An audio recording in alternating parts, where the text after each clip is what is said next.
mon super kiff, c'est le film de Clint Eastwood sur la route de Madison. Voilà, donc c'est un film que j'ai adoré, qui date de 1995, qui est donc avec Clint Eastwood et Meryl Streep. Le réalisateur, c'est Clint Eastwood aussi, il produit aussi, il fait beaucoup de choses, Clint Eastwood. Et c'est un film, voilà, c'est plutôt, moi j'aime beaucoup les films plutôt romantiques, qui finissent bien et tout ça. Bon, celui-là, malheureusement, il finit pas super bien à mon goût. Mais voilà, c'est vraiment un film que j'ai beaucoup aimé. Ce que j'ai bien aimé, c'est l'histoire, en gros, rapidement.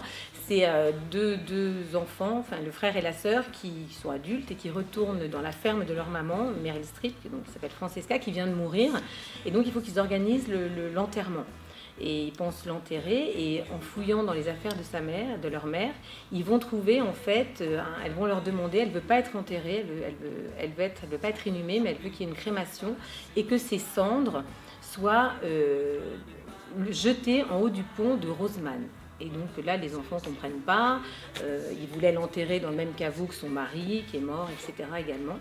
Et puis ils vont tomber sur des carnets, sur des journaux intimes, et là ils vont découvrir en fait que leur mère a eu une histoire d'amour qui a duré 4 jours, quand eux étaient adolescents, et ils étaient partis à la foire avec leur père, et pendant 4 jours, en fait, il y a un photographe de National Geographic qui est passé par là, qui cherchait son chemin, qui faisait des photos sur les ponts, dans le secteur. Et donc elle est allée lui montrer où étaient les ponts, etc. Et là, ils ont eu un coup de foudre, ils ont vécu une histoire d'amour très forte.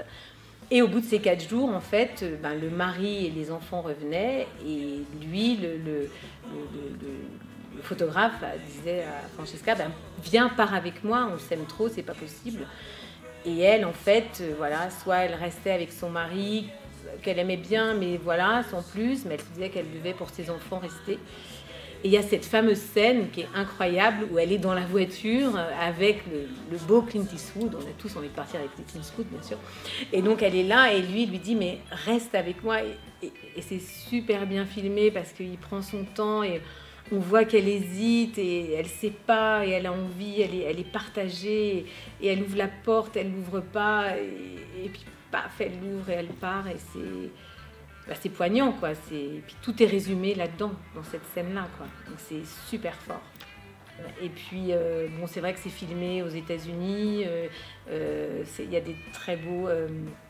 la campagne est super bien filmée. Et puis, c'est cette relation, en fait, qui est tout le temps suscitée. Enfin, il filme le coup de foudre, quoi. C'est compliqué à filmer. Et bon, comme c'est 2 immenses comédiens, c'est magique, quoi. Et on part avec eux. J'ai bien aimé l'ambiance, en fait, c'est assez intéressant. Alors, c'est un film qui part sur des flashbacks, c'est-à-dire qu'on arrive où donc Francesca, Meryl Streep, Francesca, le personnage est décédé, donc c'est ses enfants qui arrivent. Et puis ils vont découvrir dans cette maison les journaux intimes, et donc et on va avoir des flashbacks où on va voir, effectivement, on va comprendre, on va voir Meryl Streep et Clint Eastwood qui sont ensemble, on va voir ce qu'ils vivent, comment ils le vivent, etc. Et on va voir au début les fils, les enfants, le fils surtout ne comprend pas et ils ne s'attendaient pas du tout. Tout d'un coup, en fait, ils découvrent leur mère et jamais ils auraient imaginé ça de leur mère. Donc c'est aussi intéressant de voir, parfois on croit connaître les gens et puis pas du tout. Et puis en fait, ils ne comprenaient pas pourquoi il fallait que ces cendres soient répandues sur ce pont, ce fameux pont de Roseman. Et en fait, on se rend compte que lui, le photographe, Francesca a perdu son mari. Et quand son mari est mort, elle a voulu rechercher le photographe. Et elle ne l'a pas retrouvé, en fait. Et elle a reçu, quelques années plus tard, toutes ses affaires, parce qu'en fait, il lui a légué ses affaires. Et elle s'est rendue compte que les cendres du photographe ont été répandues du haut de ce pont. Et donc, en fait, elle a voulu aussi y aller elle n'a pas pu être avec lui dans la vie, donc elle a souhaité l'être dans la mort, donc c'est assez fort.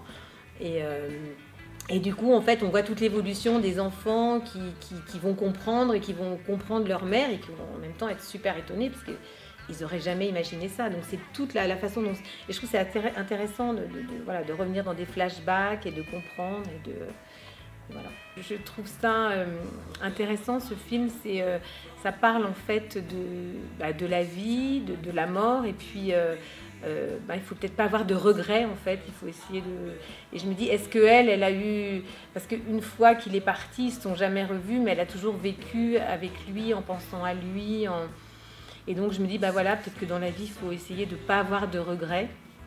Et peut-être que parfois faire des choses sur des coups de cœur et qui sont peut-être des folies, peut-être qu'on regrettera, mais au moins on les aura faites, donc on aura tenté le coup, quoi.